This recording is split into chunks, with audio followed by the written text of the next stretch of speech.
Добрый день, друзья! Сегодня на обзоре американский эсминец 7 уровня Мэхен.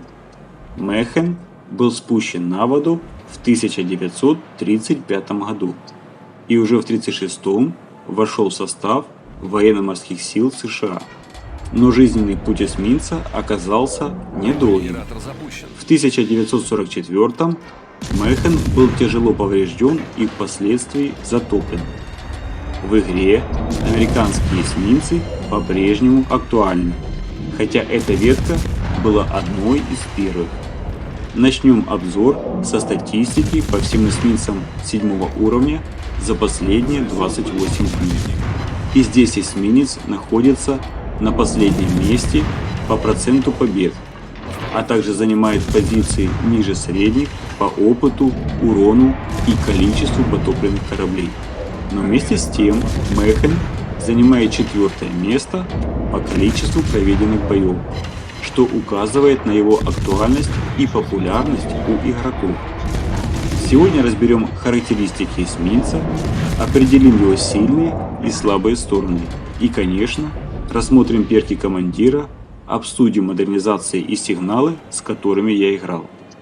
Эсминец имеет невысокое количество очков боеспособности на уровне 14100, а также типичное бронирование без каких-либо особенностей для класса.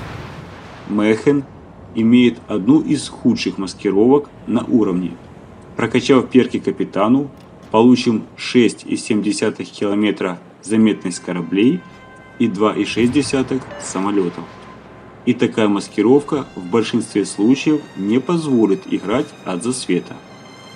Базовая скорость хода 35 узлов, и это низкая скорость на уровне. А вот маневренность эсминца завидная. Хороший радиус циркуляции 560 метров и лучший на уровне время перекладки рулей 2,7 секунды. Перейдем к орудиям. 5 орудий в 5 башнях с калибром 127 мм. Дальность ведения огня 11,7 км, вполне достойная на уровне. Снаряды имеют невысокую скорость полета 792 метра в секунду и навесную баллистику стрельбы. И такая баллистика имеет как отрицательную сторону, снижая точность стрельбы на расстоянии, так и положительную, иногда позволяя вести огонь из-за островов, находясь при этом в относительной безопасности. Кроме того, эсминец имеет орудие с лучшей скоростью перезарядки 3,3 секунды в довольно шустрых башнях. 5 орудий главного калибра с уроном фугасных снарядов 1800 единиц формируют максимальный ДПМ на уровне на фугасах. ДПМ на бронебойных снарядов, несмотря на невысокий урон 2100 единиц, также будет одним из лучших на уровне.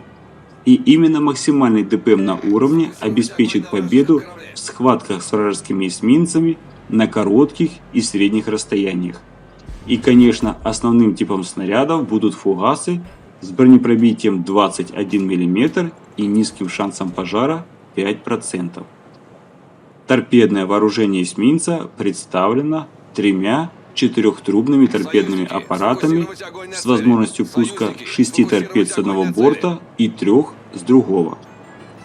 Характеристики топовых торпед следующие. Средний на уровне шанс затопления 190%. Для сравнения, эсминец Паназии Гаджа-Мада имеет шанс затопления 322%, хотя его торпеды абсолютно бесполезны против эсминцев. Максимальный урон каждой торпеды 11600 единиц, а с учетом их количества, торпедный потенциал урона будет средним на уровне. Приличная на уровне дальность хода торпед 9,2 км позволит совершать инвизные пуски торпед. А вот скорость хода торпед худшая на уровне, всего 55 узлов. Заметность торпед приятная, 1100 метров. Время перезарядки среднее 87 секунд. Таким образом, Мэхен на 7 уровне получил вполне годные торпеды с хорошей дальностью хода и в большом количестве. И остается лишь удачно реализовать этот потенциал. Глубинные бомбы имеют один из лучших потенциалов урона на уровне. Максимальный урон бомб 5100 единиц и к сбросу готовы 2 заряда, а количество бомб в заряде 8 штук.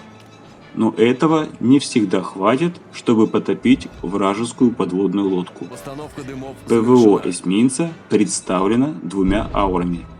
Ближняя аура с радиусом действия 2 км и уроном 70 единиц.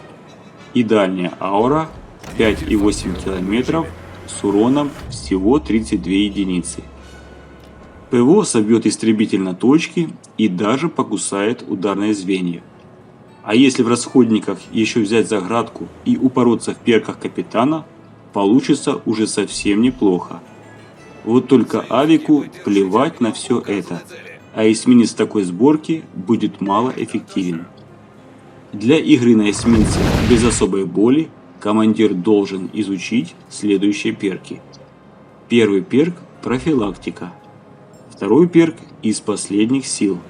Сохранит скорость и маневренность при критах двигателя и рулевых машин. Третий перк – мастер борьбы за живучесть. Увеличит боеспособность, что крайне важно для эсминца. Четвертый перк – мастер маскировки. Снизит заметность и повысит общую эффективность эсминца. Но если хочется влиять на бой, дальше можно изучить следующие перки. Пятый перк – отчаянный. При потере боеспособности снизит время перезарядки главного калибра, торпед и повысит постоянный урон ПВО. Шестой перк – суперинтендант. Добавит одни дымы и один форсаж. Седьмой перк – специалист главного калибра и ПВО.